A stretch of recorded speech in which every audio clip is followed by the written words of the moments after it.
Hey guys, this is the Oppo A5s. This is Oppo's entry-level smartphone for 2019 that sports an Octacore Mediatek Helio P35 with 2, 3, or 4 gigabytes of RAM with 32 gigabytes as standard, a fingerprint scanner in the back, and face unlock, a bright and vivid 6.2-inch panel, dual rear cameras, a 4230 mAh battery, AI, and of course lots of more features in this video. But of course, let's get to the unboxing. The first thing we see when we lift up the box is our SIM ejection tool. And next up, we get our instruction pamphlets, which includes a quick start guide in multiple languages and an important product information guide. And we also get a TPU style jelly case included in the box, which is pretty nice to have in a phone of this price point. And finally, we get to the Oppo A5s itself, which is wrapped in this frosted plastic envelope.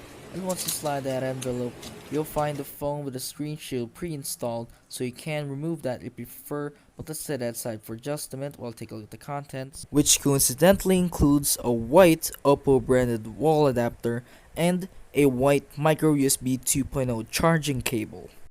So getting back to that 6.2-inch display, it is an S-IPS LCD panel with a resolution of 720 by 1520 spread on a 19:9 aspect ratio, gives us a pixel density of 271, and is covered in Corning Gorilla Glass 3.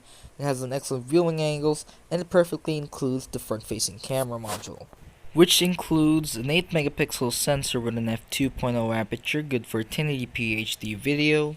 Now if you look closely, the earpiece is nicely integrated into the bezel of the device and into the camera module, which is a pretty good design language.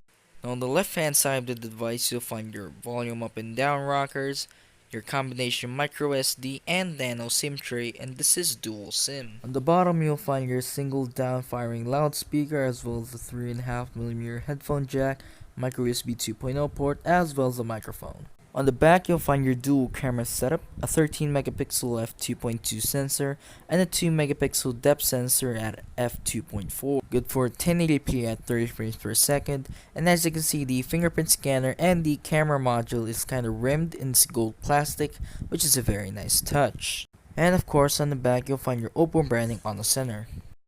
Now the phone is primarily made out of plastic, and as you expect, it's not that premium to hold. But of course, the phone does feel pretty solid and sturdy, and it feels like it's a pretty solid phone. The piano black finish does a great job of showing your fingerprints, so it is advised to use the case included. Now we have to adjust our expectations to our price point, but then again, this is a pretty solid phone with decent specs and a decent price point. Now I will be doing a full-on review of the unit, so stay tuned for that, but for now, that's the end of this video.